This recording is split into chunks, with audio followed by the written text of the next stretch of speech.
Quand on a un CELI, on pense peut-être que tout est simple, que c'est facile. Mais attention, Parce que oui, des erreurs toutes bêtes, basées sur des règles que personne ne prend vraiment le temps d'expliquer, peuvent finir par coûter des milliers de dollars. Et le vrai problème, c'est que personne ne nous prévient.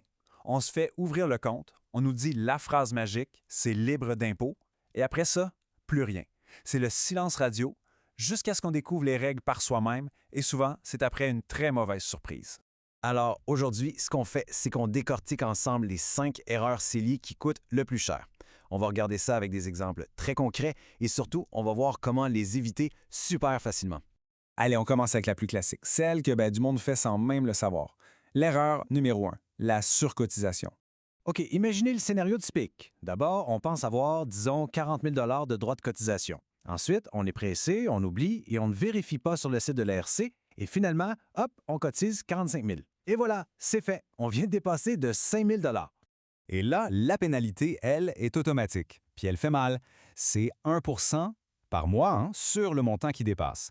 Dans notre exemple, 5 000 fois 1 ça fait 50 par mois. Sur une année complète, c'est 600 qui partent en fumée. Le vrai piège, c'est que ça continue de s'accumuler mois après mois tant que l'excédent reste dans le compte. Alors, comment on fait pour éviter ce piège-là? C'est vraiment simple. Avant chaque cotisation, ça prend 2 minutes pour aller vérifier son espace disponible. On garde un suivi, même simple, de ses dépôts. Et si jamais ça arrive de dépasser, pas de panique, mais il faut retirer l'excès tout de suite, immédiatement. On passe maintenant à l'erreur numéro 2, se servir de son CELI pour faire du trading super actif, du day trading, et celle-là, je l'ai vue de très près. Quelqu'un dans mon entourage a eu une pas mal mauvaise surprise avec ça. Cette personne-là pensait avoir trouvé l'affaire du siècle. Elle faisait des dizaines d'achats et de ventes chaque mois dans son CELI. Sa logique, c'était voyons, c'est un compte libre d'impôt, donc tous mes gains, ils sont à moi. Logique en apparence, mais complètement faux. Le CELI, il faut comprendre qu'il a été conçu pour de l'investissement à moyen ou long terme, pour faire grandir son argent tranquillement. Ce n'est pas une plateforme pour gérer une business de trading. Si l'Agence du revenu du Canada trouve que l'activité est trop fréquente, que ça ressemble à une entreprise, elle a le pouvoir de requalifier tous les gains. Et là, boum, les gains deviennent imposables à 100 %.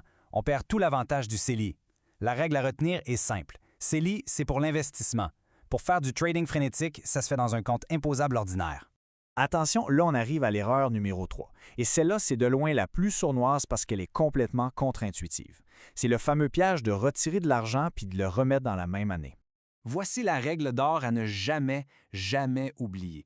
Si on retire, mettons, 10 000 au mois de mars, cet espace de cotisation-là, il ne redevient pas disponible tout de suite. Non, il va être redonné seulement le 1er janvier de l'année suivante. Donc, si on retire 10 000 en mars et qu'on les remet en avril, on n'a pas remboursé son retrait. On vient potentiellement de faire une nouvelle cotisation qui dépasse la limite et on retombe dans la fameuse pénalité de 1 par mois. Prenons un exemple bien concret, celui de Marie. En février, elle a une urgence, elle retire 15 000 En mai, tout est réglé et en juin, toute fière, elle remet ses 15 000 dans son CELI. Le problème? De juin à décembre, ça fait 7 mois de surcotisation. Faisons le calcul. 15 000 fois 1 fois 7 mois, ça donne 1 050 de pénalité.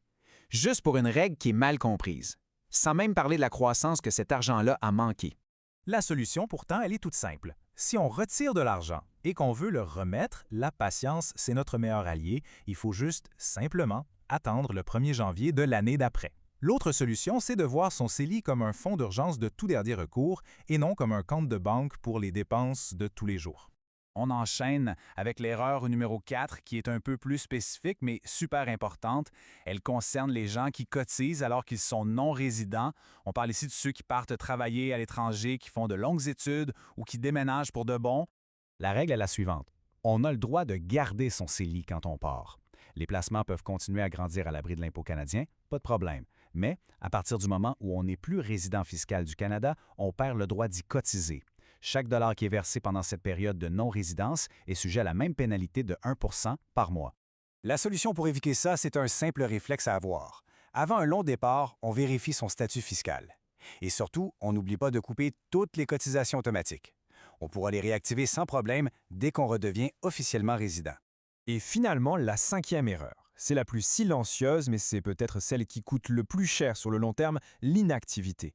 Laisser son CELI dormir avec l'argent qui reste en argent comptant pendant des années, oui, le compte est enregistré, mais si l'argent ne travaille pas, on perd toute la magie des intérêts composés. Et le temps, c'est l'ingrédient le plus puissant en investissement. La règle à suivre est simple à comprendre. Si l'objectif est à court terme, comme un voyage dans 1 an, on va vouloir prioriser la sécurité et un accès facile à ces fonds.